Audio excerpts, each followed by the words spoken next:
Well, let me welcome you, Mr. President, to Scotland, and fantastic to be here at Turnberry with you. Thank you so much for showing us around and having this opportunity to sit in this fantastic ballroom, which is absolutely incredible, and to start talking about some of the issues that are most pressing in your country and my country, and in particular, we've had the opportunity to talk about the situation in Gaza and the intolerable situation, including images of starvation. And I think both of us know that we have to get to that ceasefire, and we have to increase humanitarian aid in. And thank you for what you've already been doing, are doing, and committed to, because without you, this would not be capable of resolution. And I think that if we can work not just on the pressing issues of the ceasefire, but also on this issue of getting humanitarian aid in at volume, at speed, and then we've discussed a plan for what then happens afterwards. I think we can do our very best to alleviate what is an awful situation at the moment. So thank you very much for the discussion we've had so far, and the discussion we're about to continue on that really important issue. But it's fantastic to be here. Thank you for your hospitality and to see this amazing golf course. I'll invite you to a football ground at some stage, and we can exchange sports. It's been great being with you, and thank you very much, Mr. Prime Minister. And you've done a fantastic job with regard to the trade deal. You know, they wanted a trade deal here for years, many years, through many different terms of different people, and you got it done. So I want to congratulate you on that, and it's a great deal for both. It brings unity. We didn't need unity, but it brings us even closer together. I think it's good for both parties. We also discussed, obviously, Gaza, and I think before we get to phase two, which is, you know, what's going to happen afterwards, we want to get the children fed. We made a contribution a week ago of $60 million, all going into food. We only hope the food goes to the people that need it, because so much, as you know, when you do something there, it gets taken by Hamas or somebody, but it gets taken. But and we're prepared to help. You know, we want to help. It's a terrible situation. The whole thing is terrible. It's been bad for many years, but it's great to hear you feel the same way that I do. We have to help on a humanitarian basis before we do anything. We have to get the kids fed. So we've been sending in a lot of food. A lot of the food that's been going there has been sent by the United States. I spoke yesterday with the president of the European Union, Ursula, who was terrific also on the subject, and she's going to play a big role also in helping us. So we have a good group of countries that are going to help with the humanitarian needs, which is food, sanitation, and some other things. It's very difficult to deal with Hamas, as I said. You know, we got a tremendous amount of hostages out, but it would take place in drips and drabs. You'd get 10, you get 5, you get 2, you'd get 10, 12. We get 12 one time. Many of them would come to the White House, and they were so thankful. But I always said, when you get down to the final 10 or 20, you're not going to be able to make a deal with these people, because they use them as a shield. And when they give them up, they no longer have a shield. And the people of Israel feel so strongly about the hostages. Some people would take a different view, but they feel so strongly about the hostages. So that's an ongoing process. Hamas has become very difficult to deal with in the last couple of days, because they don't want to give up these last 20, because they think as long as we have them, they have protection. But I don't think it can work that way. So I'm speaking to Bibi Netanyahu, and we are coming up with various plans. We're going to say it's a very difficult situation. If they didn't have the hostages, things would go very quickly. But they do, and we know where they have them in some cases, and you don't want to go riding roughshod over that area, because that means those hostages will be killed. Now, there are some people that would say, well, that's the price you pay, but we don't like to say that. We don't want to say that. And I don't think the people of Israel want to say that either, which is pretty amazing. A lot of people would say, just get it done and whatever it is. You could also say speed might be better for the hostages. You go through, with speed, you may have a better chance because they're in deep trouble. They're in deep trouble. You saw October 7th, and you saw what the damage and the horror that they committed. People can't forget that. They tend to forget it, but they can't forget. That was one of the most evil things I've ever seen. And you just cannot forget that. So we're very much involved. The Prime Minister's involved. I'm involved. And I think I can speak. We just signed a very big trade deal, the biggest of them all yesterday, right? And the European Union is very much involved in wanting to help with really the Palestinians in terms of getting people fed. But the area of Gaza, another way of defining it is the area of Gaza. It's a very troubled place, and it has been for many, many years. It has been for many decades. So it's not like this just happened. This has been going on for a long period of time. So that's it. Our hearts are in the right place. We have some good news because the recent war that you just saw, they just announced, I see, the newest of the 5, now this would be 6 that we've stopped. I've stopped 6 wars in the last, I'm averaging about a war a month, but the last 3 were very close together. India and Pakistan and a lot of them. Congo was just done, Rwanda was just done. But you probably know, I won't go into it very much because I don't know the final numbers yet. I don't know. Numerous people were killed, and I was dealing with 2 countries that we get along with very well, very different countries from certain standpoints. They've been fighting for 500 years, intermittently, and we solved that war. You probably saw it just came out over the wire, so we solved it through trade. I said, I don't want to trade with anybody that's killing each other, so we just got that one solved. And I'm going to call the 2 prime ministers who I got along with very, very well and speak to them right after this meeting and congratulate them. But it was an honor to be involved, and that was going to be a very nasty war. Those wars have been very, very nasty. So we've done a lot of good work. We've had great support from the Prime Minister anytime we needed help, anytime we needed any form of support. You've been there. We appreciate it very much. And we're going to continue onward. We do have to take care of the humanitarian needs on what they used to call the Gaza Strip. You don't hear that line too much anymore. You don't hear the Gaza Strip. But it is the Gaza Strip. And it's amazing that it's not being handled a little bit differently. We're going to set up food centers, and we're going to do it in conjunction with some very good people. And we're going to supply funds. And we just took in trillions of dollars. We've got a lot of money. And we're going to spend a little money on some food. And other nations are joining us. I know your nation's joining us. And we have all of the European nations joining us. And others also have called, and they want to be helpful. So we're going to set up food centers and where the people can walk in and no boundaries. We're not going to have fences, and they can't. They see the food from 30 you would say yards away, and they see the food. It's all there, but nobody's at it because they have fences set up that nobody can even get it. It's crazy what's going on over there. So we're going to work very closely together with your country, a great country. We also discussed inside that we are, there's a whole new thing happening with regard to energy from nuclear. Yeah. And the Prime Minister's looking at that very strongly. And I know you have Rolls-Royce nuclear plants. That sounds pretty good, right? I love that. What a great brand that is. But you're also doing the Rolls-Royce or the nuclear plants, the smaller plants. We're doing smaller and bigger, but the small is interesting. They do a small plant, very easy, very safe, and as they need more, they hook up another plant, and they have a series of plants instead of, doing the $20 billion plant. That gets tough for a lot of people to do. So we're just studying that. It sounds like you're very far progressed, but that's a great thing you're doing on nuclear. We opened up nuclear about 2 months ago, and it's now safe and very inexpensive.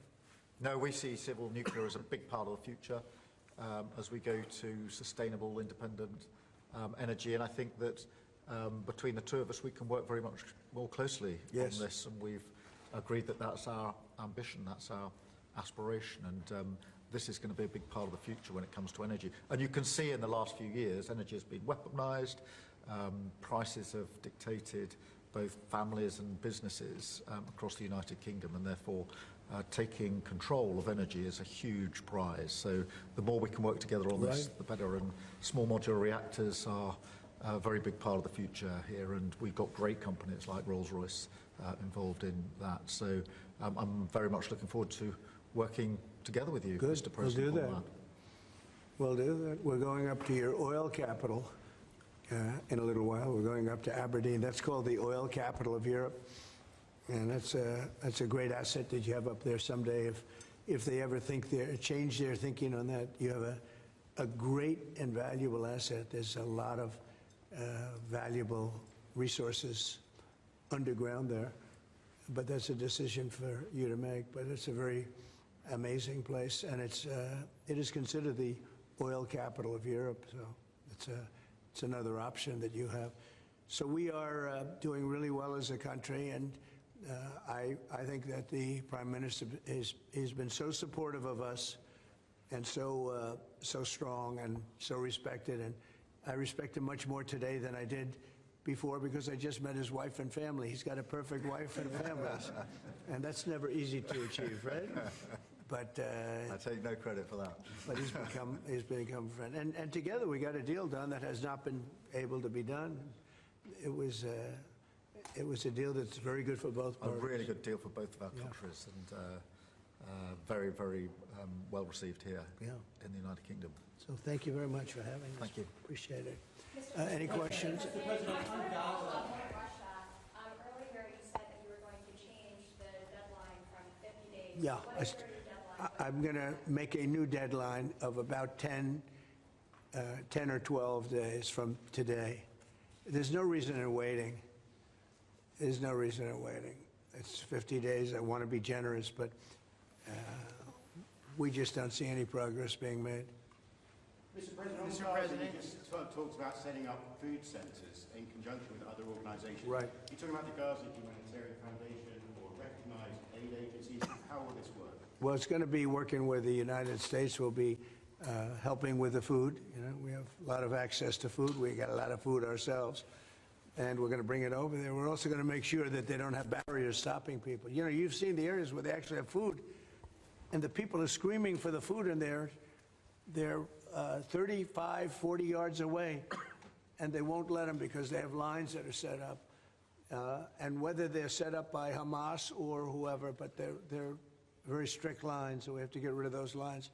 But we're going to be getting some good, strong food. We can save a lot of people. I mean, some of those kids that's real starvation stuff. I see it, and you can't fake that.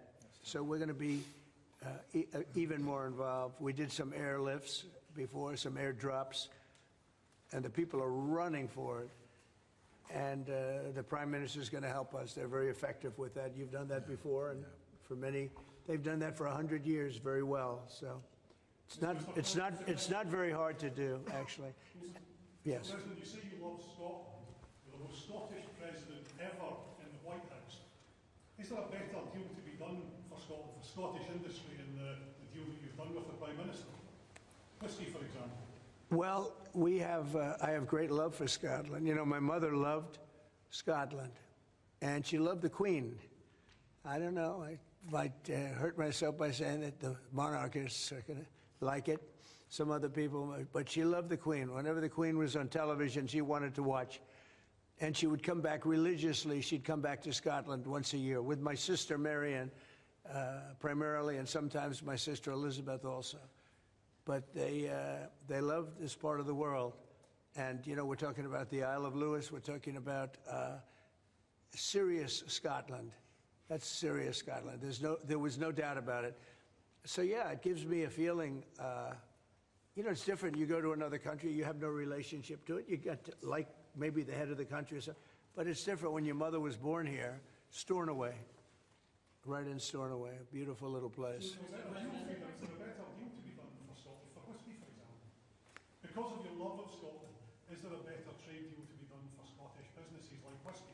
Well, I assume when we do our trade deal overall, a lot of it comes to Scotland, I hope. Maybe all of it should go to It's Scotland. a very good deal for the whole United Kingdom, we're already achieved great things under the deal, and we'll achieve even more as we work together. A lot of it is Scotland. I mean, I do know that, but I mean, we're dealing with the UK, but a lot of it comes to Scotland. And you know, I was very particular. This is a part of the world I want to see thrive. It's going to thrive. Mr. President, back to Gaza.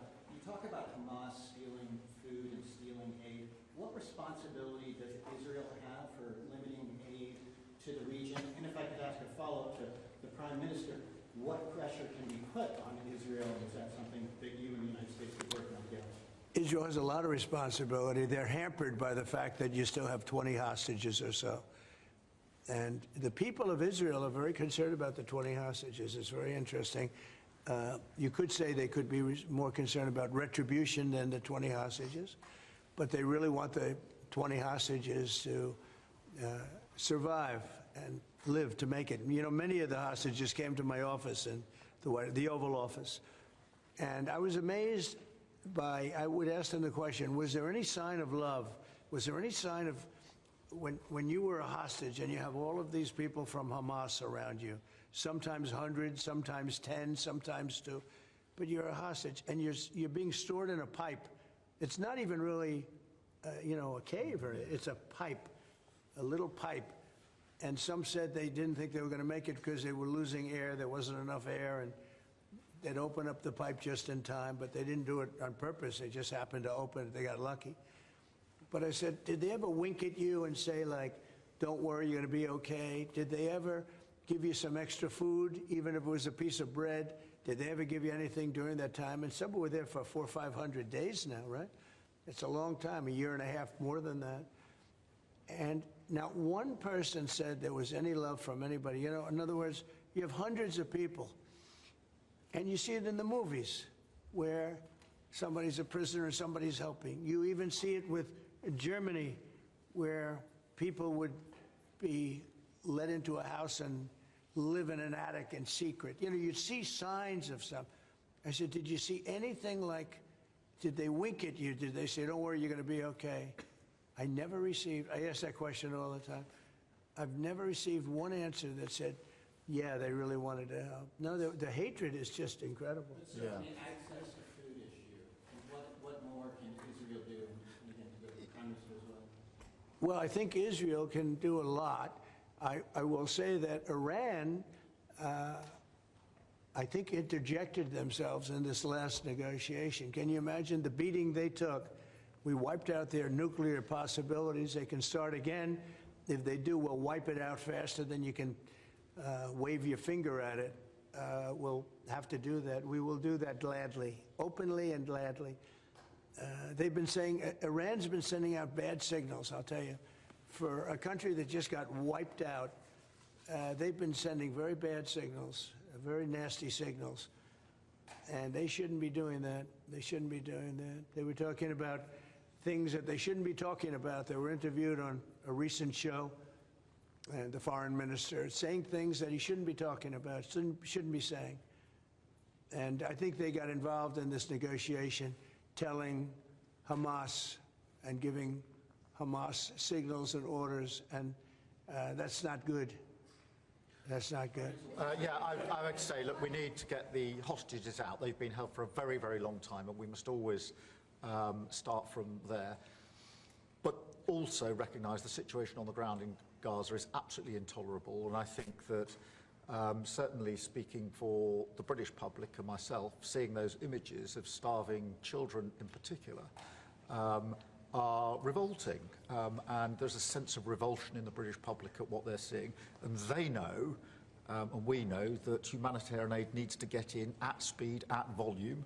Yes, some can be airdropped, and we're working with others, with the US, with Jordan, on that, but the trucks need to get in, because that's the only way you can get the volume in, and we do thank the President for the work he's done to try to get to a ceasefire, which we desperately need, but also to put aid in to the region. There needs to be much more of that. We need to galvanise other countries in support of getting that aid in. And yes, that does involve putting pressure on Israel, because this is a humanitarian catastrophe now. We also need to look beyond that situation to what then happens in the event of a ceasefire, which is desperately needed. And that's why I'm really pleased that we're having a discussion about what a peace plan would look like after that, the component parts of that. And we have to be really clear at this point that Hamas can play absolutely no part in any future governance in Palestine, and and in Gaza. And it's really important that we're clear about what triggered this, who took the hostages, and calling out Hamas for what they are, which is a terrorist organisation. But I think today the focus has to be on getting that humanitarian aid in. At speed.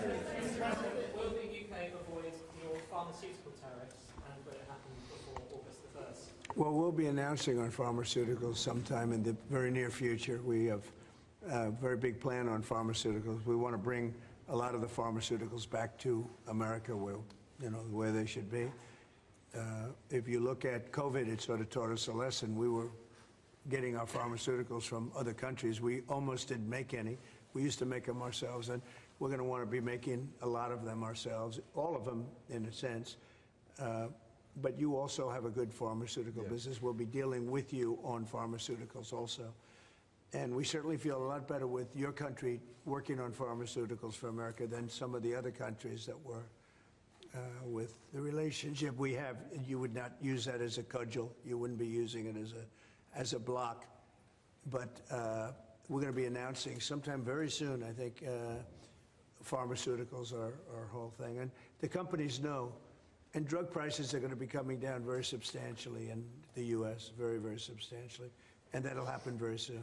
Mr. President, we can all sense your frustration. No, go ahead. Hold it. We can all sense your frustration with Vladimir Putin. Yeah. Do you think he's been lying to you about his intentions? Well, I don't want to use the word lying. All I know is we'd have a good talk, and it seemed on, let's say, 3 occasions, it seemed that we were going to have a ceasefire and maybe peace, and you divide it up and you do whatever you have to do, that obviously to get to the end. And all of a sudden, missiles are flying into Kiev and other places. And I say, what's that all about? I spoke to him 3-4 hours ago, and it looked like we were on our way, and then I'd say, forget it, and I'm not going to talk anymore. You know, this has happened on too many occasions, and I don't like it.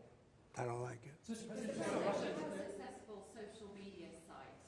There are new powers here to censor your site, state mandates. To censor my site? To censor your site. You mean Truth? Truth social? I mean Truth. Is that okay? Well, I don't think he's going to censor my site because I say only good things. Will you please uncensor my site? Yeah, we're not censoring anyone. We've got some measures which are there to protect children, in particular from sites like suicide sites. We've had too many cases in the United Kingdom of young children taking their own lives, and when you look through their social media, they've been accessing sites which talk about suicide and encouraging, if you like, children down that road, and that is what we want to stop. Nothing about censoring free speech. But this country is the proud free speech in this country has been for a very long time. We're very, very proud of it. We will protect it forever. But at the same time, I personally feel very strongly that we should protect our young teenagers, and that's what it usually is, from things like suicide sites. I don't see that as a free speech issue. I see that as a child protection issue. We actually passed a bill in Congress, headed up by my wife, actually, which was to pull bad stuff out having to do with children, because it is a problem.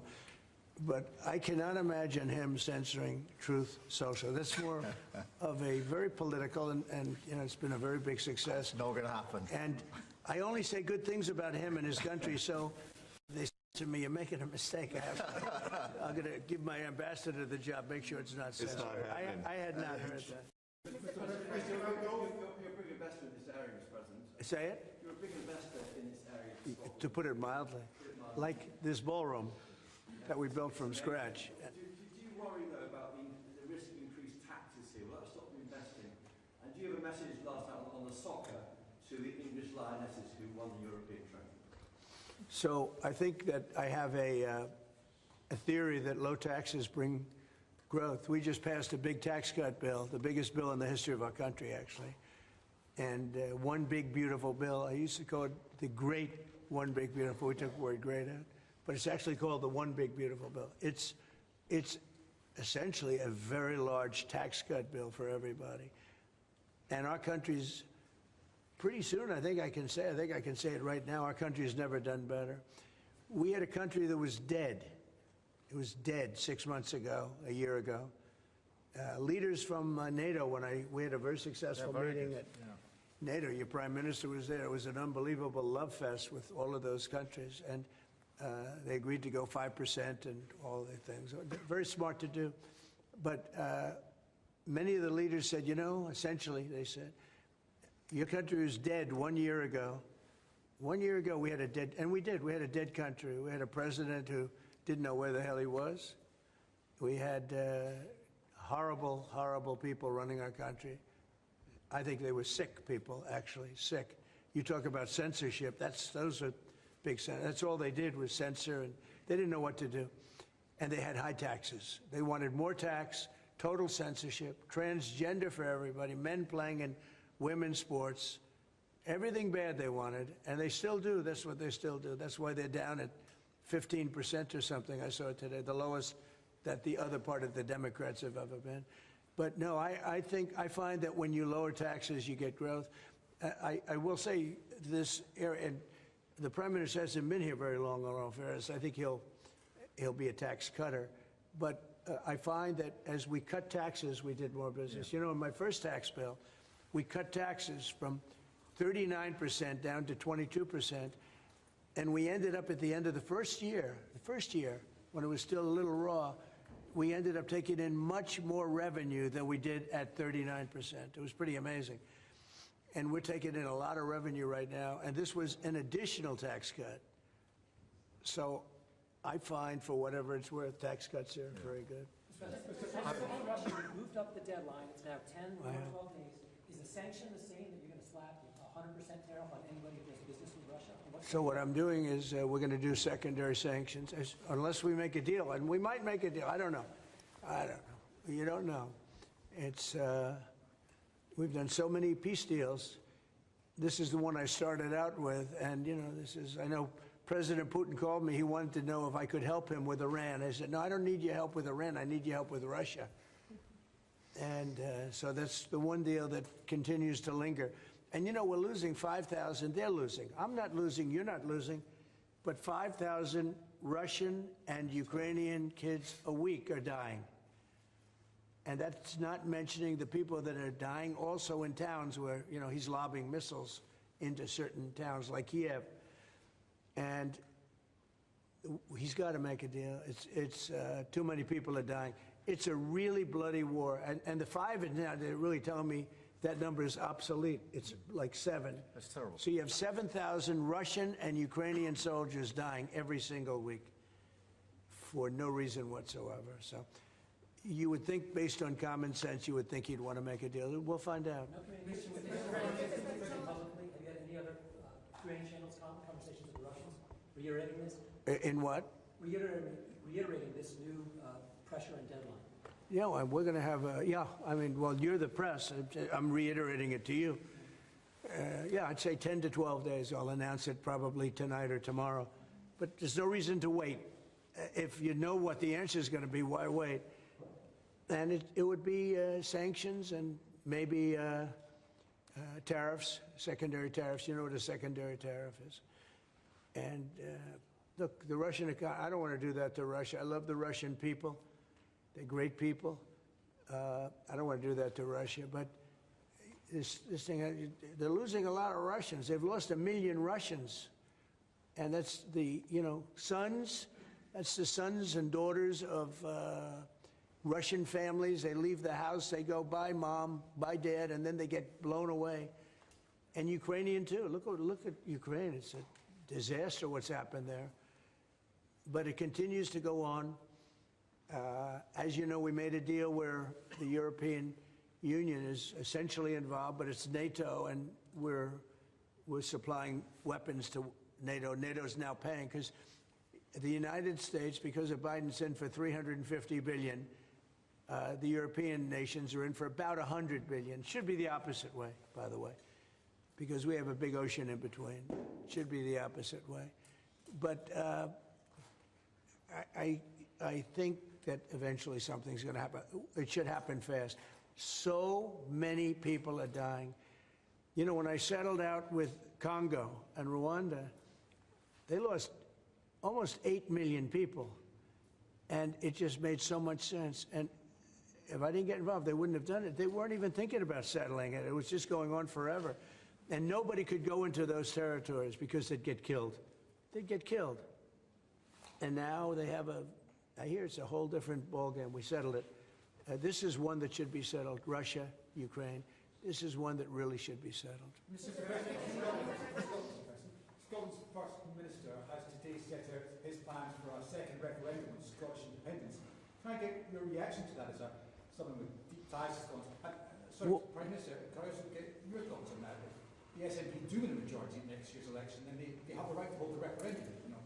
Well, I don't want to get involved in your politics. We got enough politics of our own. I will say that I predicted what was going to happen the last time. You remember? I was opening the first course over at Aberdeen, and I was over here, and at the same time, and they asked me that question. I made a prediction. It was the day before the vote, and I made it correct. I like to be correct, but I made a correct prediction. I don't know. I do say that when they made that deal, somebody said that it was, and I remember this very distinctly. I said, could they do this all the time? There was a little bit of a restriction, like 50 or 75 years before you could take another vote. Because, you know, a country can't go through that too much. I don't know the First Minister, but I've heard great things about him. I've spoken to him. I hear very good things about him, and I'm meeting him today. So maybe I'll have a better opinion then. And let me answer that straightforwardly, because I believe in a stronger Scotland, in a better United Kingdom. And I think that at a time like this, when it's quite clear that there's uncertainty and volatility around the world, the strength of the United Kingdom together is very important for all four nations, very important for Scotland. And that should be our priority, that should be our focus, not on the politics, which feels like the politics of yesteryear now, at a time like this. And I think that the First Minister should probably focus more on his delivery in Scotland than on his constitutional issues, and we might have a better health service in Scotland. But at a time like this, I think the United Kingdom is always stronger as four nations. I think that's better for all four nations. I think that's how Scotland is stronger. Look at the deal that we've been able to do with the United States, a really important deal that we made just months ago. That is what the United Kingdom can do when we act as a powerful set of four nations together, and there are very many other examples. Mr. President, you toured the Federal Reserve last week. And I did. Set to meet this week. Do you think your visit has inspired a potential rate cut, or how do you see things shaping out this week? Well, it's interesting. I did tour it. I toured the building. And if you looked at this building, if you came here like 14, 15 years ago, we've had it a long time. It's been an honor to have Turnberry. But I was on much more opulent walls, ceilings, floors. We had to do this. And we did a very great job. I mean, you see how beautiful it is inside. Everything was saved. Everything was preserved. We had ceilings that were in bad shape. They were falling down. You know, it's very old. Wasn't properly maintained. Now it's brand new and beautiful. And we saved everything. If you really think here, you took a look and you were sort of commenting to coloring the. Now this is a brand new building, but if you look outside, it's equally opulent and beautiful. And we didn't do that by spending, hundreds of millions of dollars in surrounding a railing underneath an area that you're painting. I mean, I've never seen anything like it. Brand new, beautiful plywood, very expensive, wrapped around a figurine or a railing. to preserve it. But you don't have to do that. You can just wrap a cloth, they call it a blanket, and you don't even have to do that if you're careful when you're doing the ceiling. But I don't know what they did. They'd take down a ceiling and put up a new ceiling, and the new ceiling had no opulence to it. Or they'd fix the ceiling. But I would say that all I need is a good plaster and a can of paint. And, you know, they spent $3.9 billion. And I spent a lot of money too, but it's I'd say 3.8 billion less, you know, meaning I spent probably $100 million making this place incredible. And you were saying a lot of that was local trades. I used local We were trades. looking at the windows, I think, in Right. the next room. I had local trades do a lot of this. We have the most opulent windows next door, and I had a choice. Do I take them out? And, you know, they've suffered through 125 years of storms. You have very big storms in this area. When you have a storm, you have a storm. We do it properly. And they made it, barely, but they were in bad shape. So I had some local people come up, and we looked at them. You have some great craftsmen here, I think is what you're getting at. And they said, sir, honestly, they've had it. We can copy it and do it much better. And they did. If you take a look at the windows in the various dining rooms, they're magnificent. And they're new, and they're much better looking than what was there. Same exact look, other than a much higher quality. But do you foresee a rate? And they're local people. I use a lot of your local people. You have really great local tradesmen here, yes? But do you foresee a rate cut this week? Do you expect? A rate cut, meaning a tax cut? No. Do you expect the Fed to cut rates this week? I think he has to. You had 11 cuts, you know? In Europe, they had 11 cuts. In other places, they had 10 or 11 cuts. And we had none, but I'm not going to say anything bad. You know, we're doing so well, even without the rate cut. With the rate cut, it would be better. It affects our housing a little bit. Look, we should be 3 points lower. Each point is $360 billion. Can you imagine that? That's big numbers. Each point, 1 point of cut, is the equivalent of $360 billion in savings. That's big stuff, you know. Those are big numbers in the U.S. Everything's big. He should cut. A smart person would cut. You know, he leaves very soon, so it's like one of those things. But I'll miss him greatly. I'll miss him. Turnbury, if I may, have you or will you enlist the Prime Minister in your effort to bring the Open back to Turnbury? And Prime Minister, you described this beautiful course. Do you agree with the President that it's time to bring the Open back to Turnbury? Well, as you know, that's not a matter directly for me. That's for the sporting authorities. But look, I mean, it is the first time I've been here. It's absolutely magnificent, both inside and out, and looking at the courses itself and the building. It's incredible. But the decision on the Open is not a decision for me, as you'll understand. I should just pick up on the earlier question, because I, for one, will say congratulations to the Lionesses. Last night, our women's football team won the Euros, well, defended the Euros, I should say, it's a big story. which was a really big success, and the mental and physical resilience that they showed was quite incredible. So it's a big deal. There's a lot of bunting out today and tomorrow to celebrate them bringing that cup home. Did you get the chance to do any planning for the upcoming state visit? And I mean, how is that going to work? Where would you stay? And anything about this? Well, I'm looking forward to it. It's never been done before, twice. We had our original at Buckingham Palace, and now I guess we're going to Windsor. And it's never been done, and I'm a big fan of King Charles. I've known him for quite a while. He's a great guy, a great person. He looks really well to me. He looks great. So we look forward to coming over. It's going to be... It was one of the most beautiful evenings I've ever seen. I hate to say it, but nobody does it like you people in terms of the pomp and ceremony. True. And I look forward to being here with the ambassador. Our ambassador is a very, very successful man who just wanted to do this. And I said, how are you going to be able to do that? And he's so committed to, you know, the relationship between the countries. But he's a very great guy and a very, very successful man. So I very much thank you for doing this. Thank you for the honors. Mr. President, will you go to London, or are you worried it's no longer a Buckingham? About what? Will you visit London during the state I will. I'm not a fan of your mayor. I think he's done a terrible job, the mayor of London. But a nasty person. I think he's done. I think he's a friend of mine, right? No, I think he's done a terrible job. But I would certainly visit London. Yeah. Would you say recalled? So MP Nigel Farage has asked Parliament to be recalled when you're there. Well, I like Nigel. I mean, Nigel, as you know, is a friend of mine. Nigel's done very well. He's a friend of mine. And Keir's a friend of mine. Would you recall Parliament so that the President can talk to MPs? Well, Parliament's in recess at the time, but look, I do want to be clear. This is an unprecedented and very special state visit.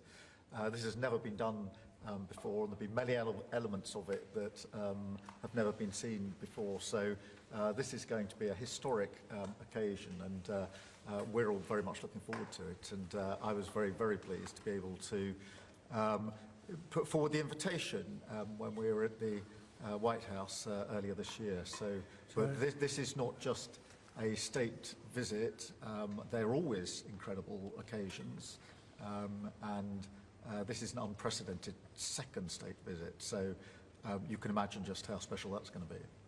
The fact that it's never been done before, and that's because it's non-consecutive, and it's the only reason it could be, made it even more interesting, frankly. So it's going to be great. And being with Charles and Camilla and everybody I've gotten to know because of 4 years and now 6 months, gotten to know a lot of the family members. They're great people.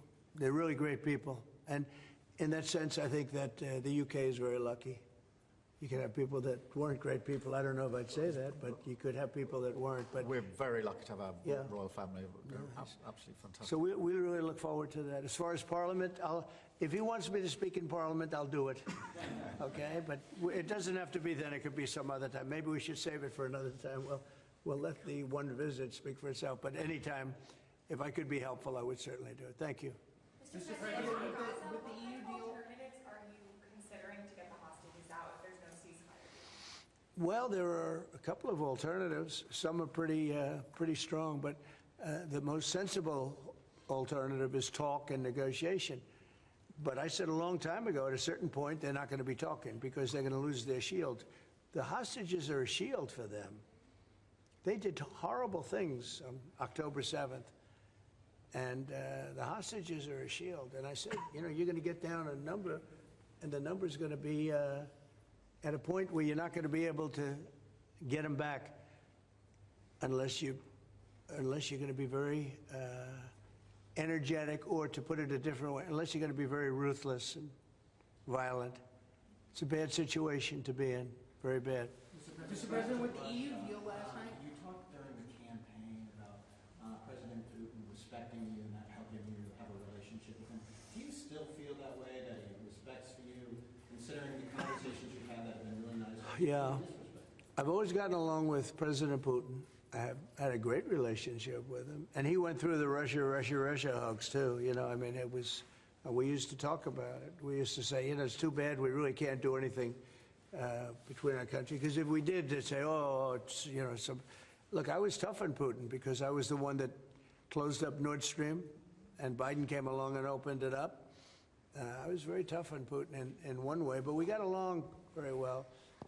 And I never really thought this would happen. I thought we'd be able to negotiate something out.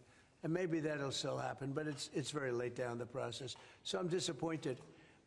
And, you know, the funny thing is that their economy isn't that big, and it's having a hard time right now, but it's a relatively small economy.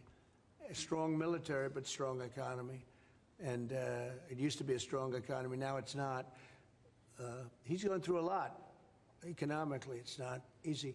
But it's pretty small, you know, compared to that magnificent size of that land. The land is massive. It's got, I guess, 9 time zones or something. It's a massive piece of land. Russia could be so rich.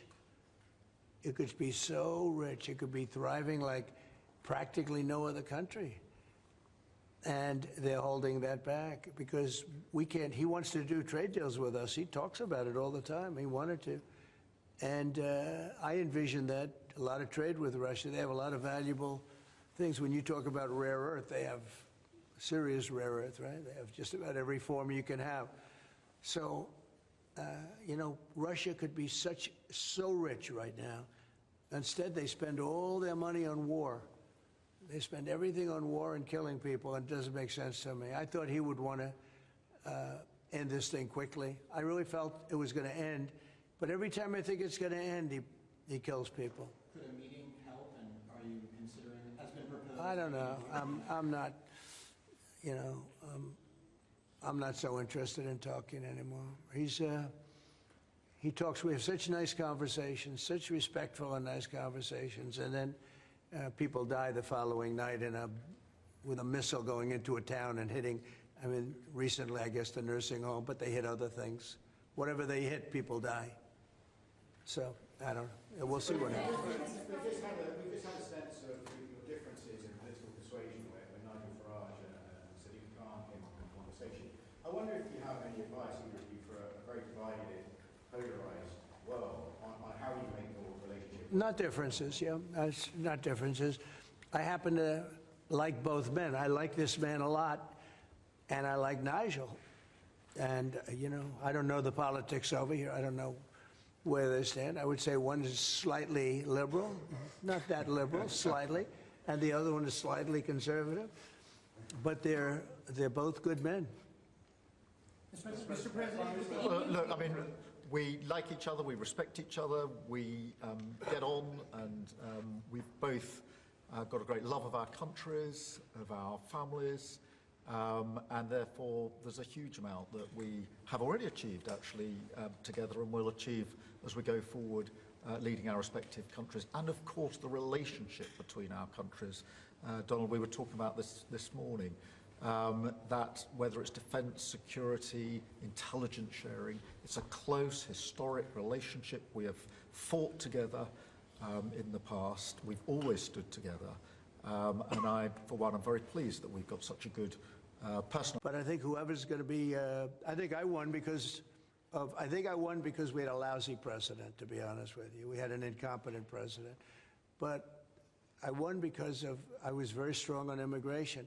Now, we had inflation, we had sort of a bad economy with this guy, we had a lot of problems, but I focused on immigration more than I did anything else, and I think I won because of immigration. I think I won because of the border. I had a bad border where millions of people were coming in to our country illegally, and as you know, in last month, 0 people came into our country illegally, 0.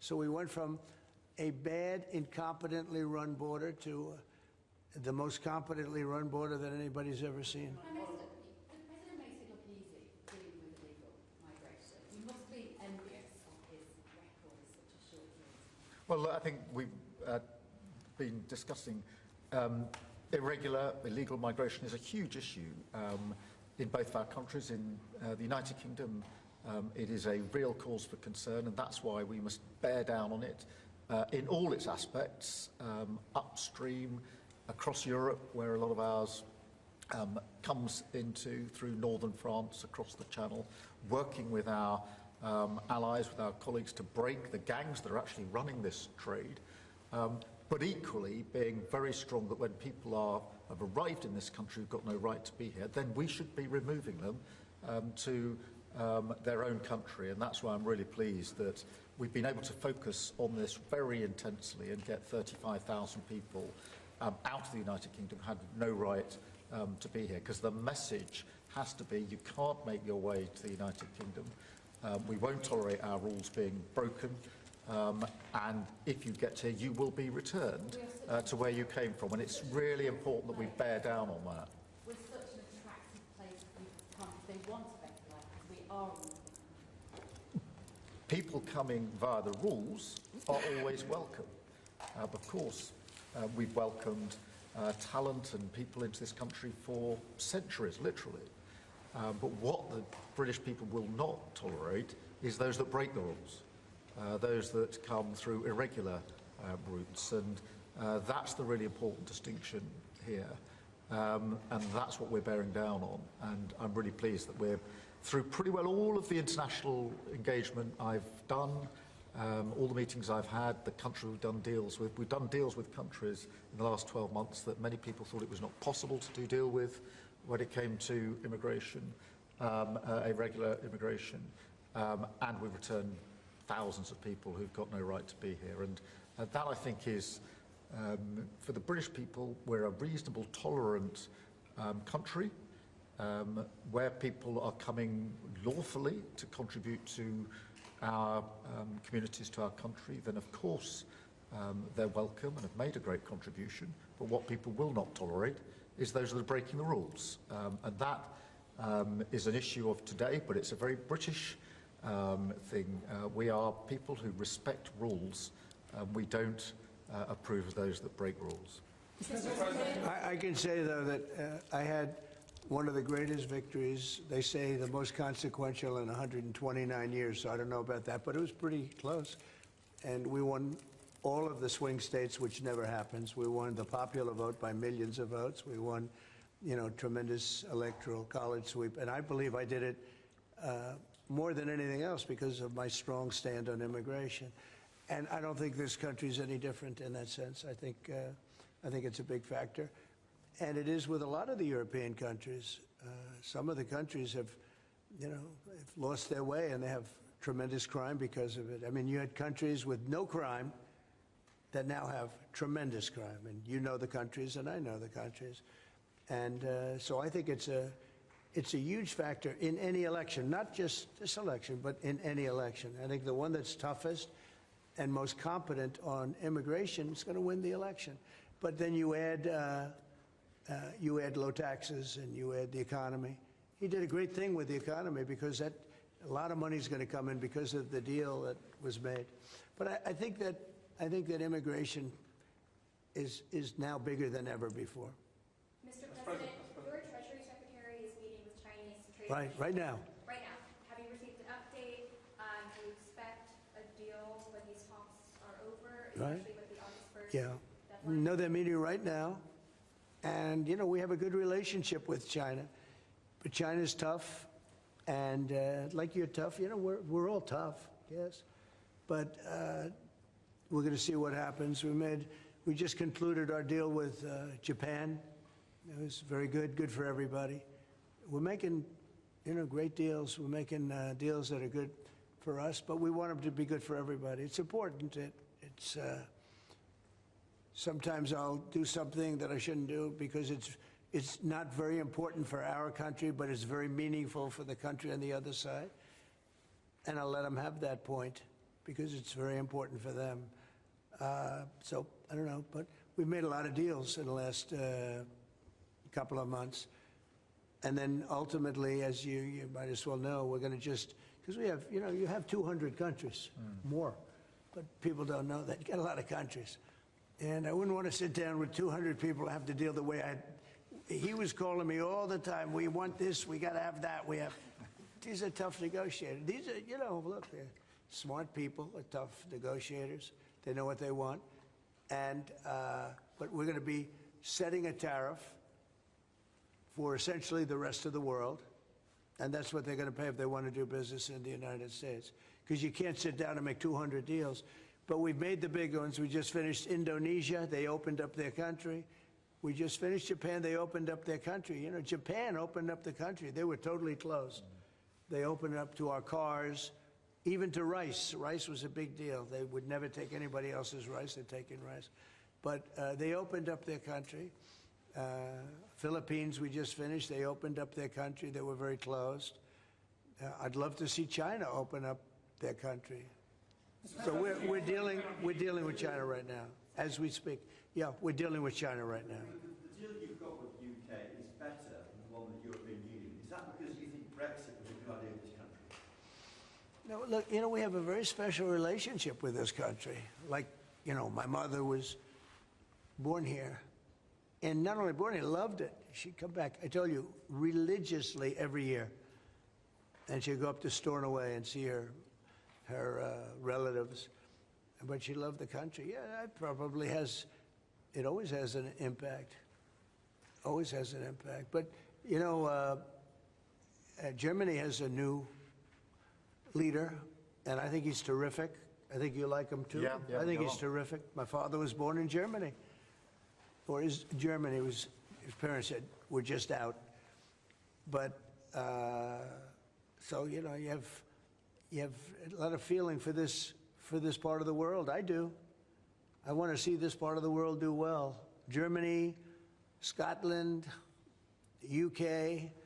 I want this part of the world to do well. All of the nations. You know, you do feel a certain, you have a feeling, a warm feeling toward a part when your parents are born essentially here.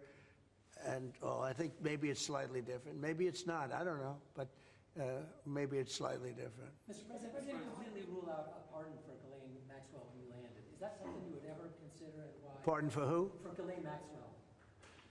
Well, I'm allowed to give her a pardon, but nobody's approached me with it. Nobody's asked me about it. It's in the news about that aspect of it, but right now it would be inappropriate to talk about it. So, Mr. President, your opposition to offshore wind is well known.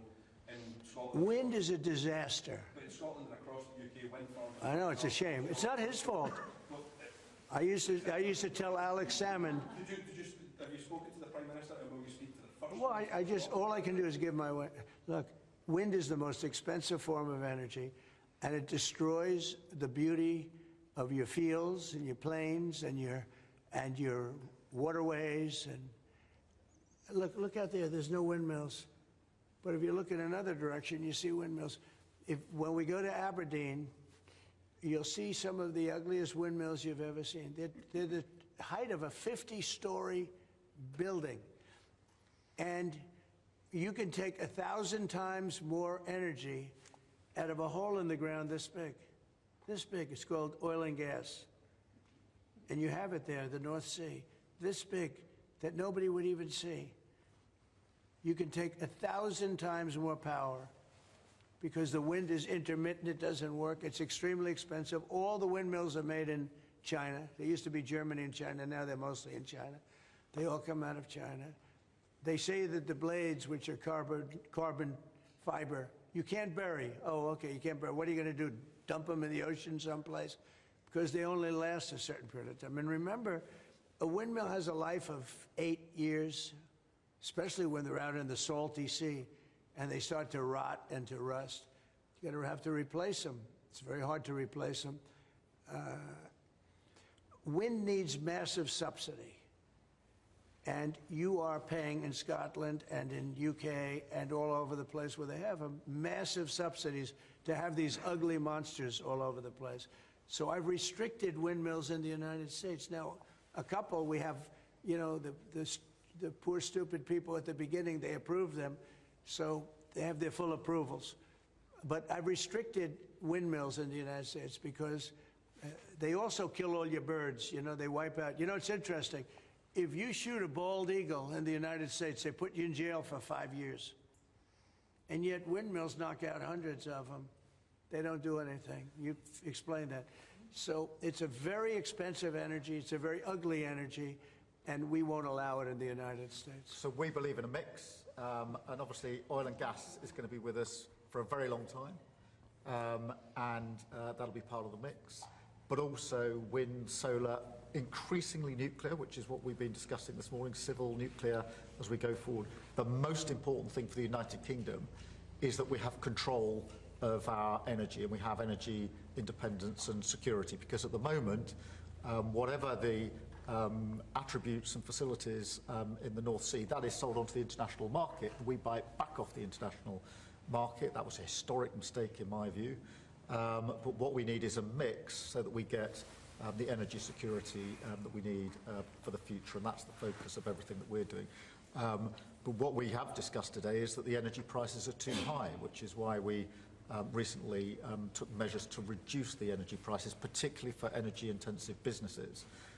But in the long run, the only way to reduce your energy prices is to take control of your energy, and that's what we're doing, taking control of our energy. Mr. President, our King Charles, who you are a great friend of, is a big fan of eco-projects, windmills, as you call them. Is he wrong? So King Charles is an environmentalist, I will tell you. And I say that in a positive way, not a negative way. And every time I've met with him, he talked about the environment, how important it is. And I'm all for it. I think that's great, you know. King Charles, more than anything else, loves the country. But I got to know him very well. He truly is an environmentalist. He wants clean air, clean water, you know, all of the things that we all want. Mr. President, you have said that you have not been briefed on the Epstein files, or your name has not appeared in the Epstein files. But doesn't the AG have to tell you if your name is... Well, I haven't been overly interested in it. You know, it's a hoax that's been built up way beyond proportion. I can say this, those files were run by the worst scum on earth. They were run by Comey, they were run by Garland, they were run by Biden and all of the people that actually ran the government, including the auto pen. Those files were run for 4 years by those people. If they had anything, I assume they would have released it.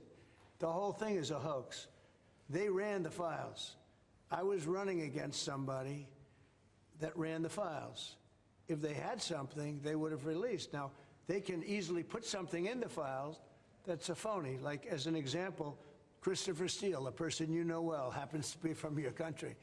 But Christopher Steele, as an example, wrote a book, a dossier. We call it the fake news dossier. And the whole thing was a fake. The whole thing was a fake. They can put things in the file that are fake. But those files were run by bad, sick people. If they had anything, why didn't they use it when I was killing Joe and then he gave out because he was 25 points down? And then I got somebody new. Nobody even knew anything about her. She was a horrible vice president. She was a border czar, but she never went to the border. She never once called a border patrol agent to find out how we're doing, but she was the border czar.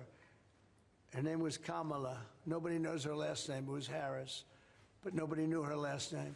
So I ended up, how would you like to end up in a race where you're killing somebody, you're beating him, and then they say, all right, we'll take him out. He's not working. Let's put somebody else. And then she had a 6-week honeymoon. It was amazing. They predicted she will have a 6-week honeymoon, and she did. And then she got slaughtered. But think of it. Those files were run by these people. They were run by my enemy. If there was anything in there, they would have used them for the election. Yeah. Do you think that drawing, I think I heard you say something the other day, that the drawing that was the subject of the Wall Street Journal report. I don't do drawings. I'm not a drawing person. Do you think it was fraudulent? I don't do drawings. Sometimes people say, would you draw a building? And I'll draw 4 lines and a little roof, you know, for charity stuff. But I'm not a drawing person. I don't do drawings of women, that I can tell you. They say there's a drawing of a woman, and I don't do drawings of women. And also, you know, Epstein was always a very controversial guy.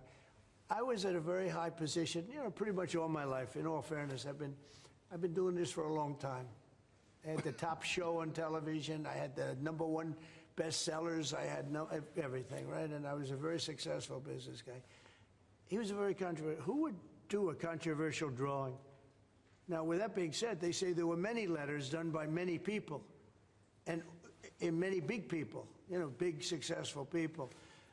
But I just don't. When you talk about files, I just keep going back, and other people too. Even the enemy says this thing is not correct, because if we had it, we would have used it on the guy. It's a bad issue.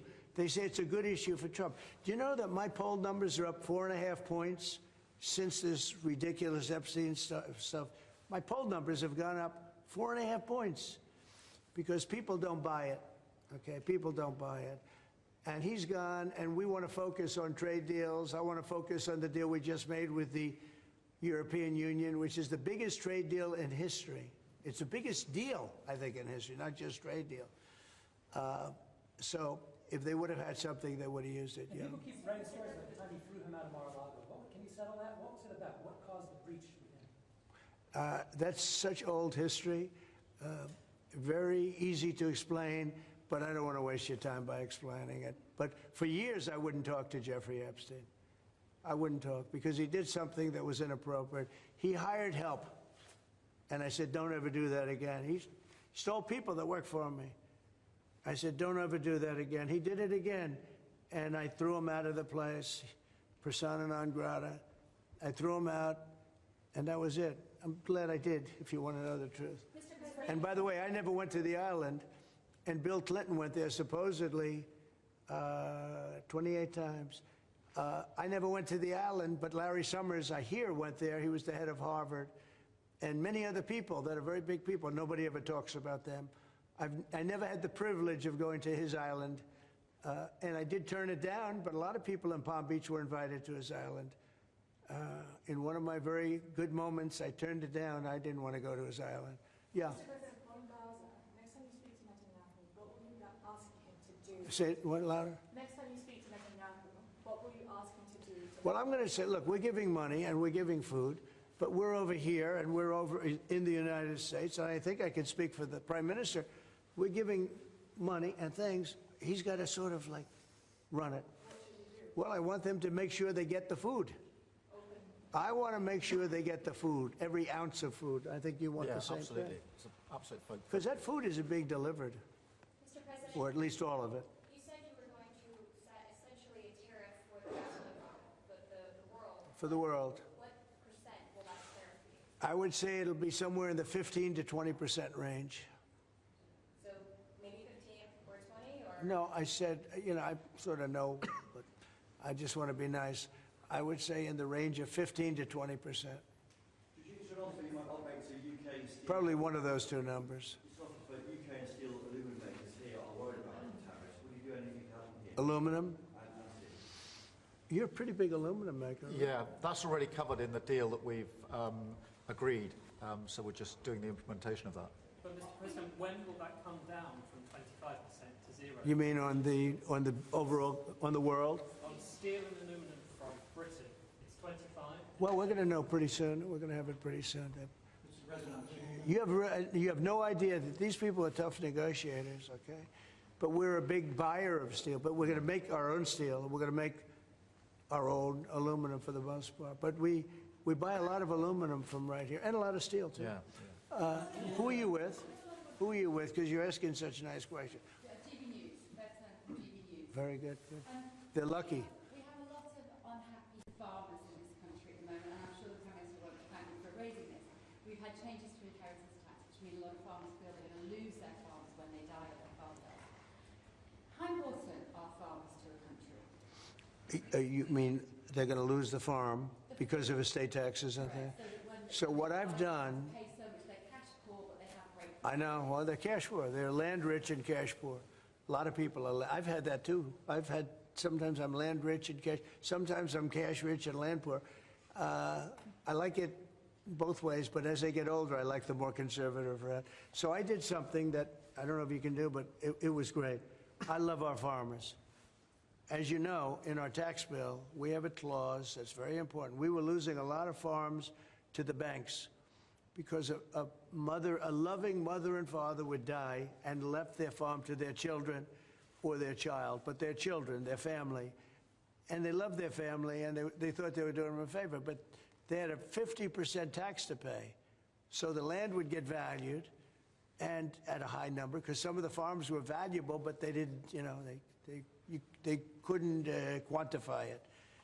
And they'd go out and borrow money to pay the estate tax, or the death tax, as it's called. And they'd overextend, and they'd lose the farm. And they'd commit suicide in many cases. No. Our levels are nowhere near 50%.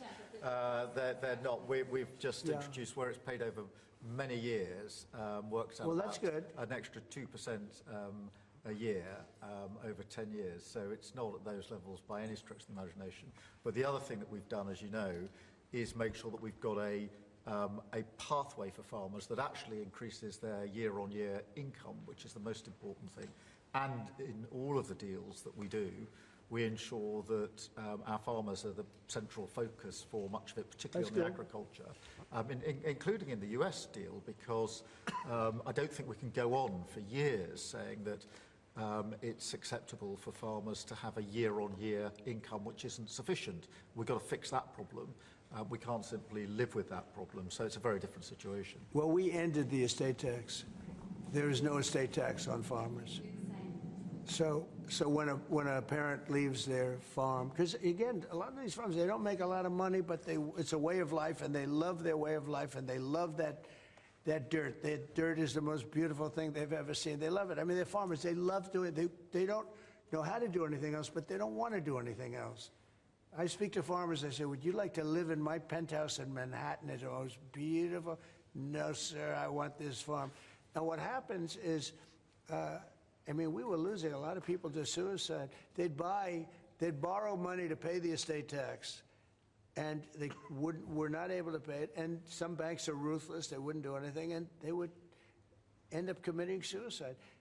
We have totally ended the estate tax in those situations. So there's no estate tax. So when a parent leaves the farm to the kids, they don't have to worry about their local, possibly unfriendly banker coming in and stealing their farm. Migration, one of the hot backward issues in Britain is migrants being housed in hotels and people in the local communities not feeling safe. Is that an appropriate place to house migrants? I don't like anything about it. They shouldn't be allowed in. Anybody illegally should not be allowed in the country. Thank you all very much. Thank you.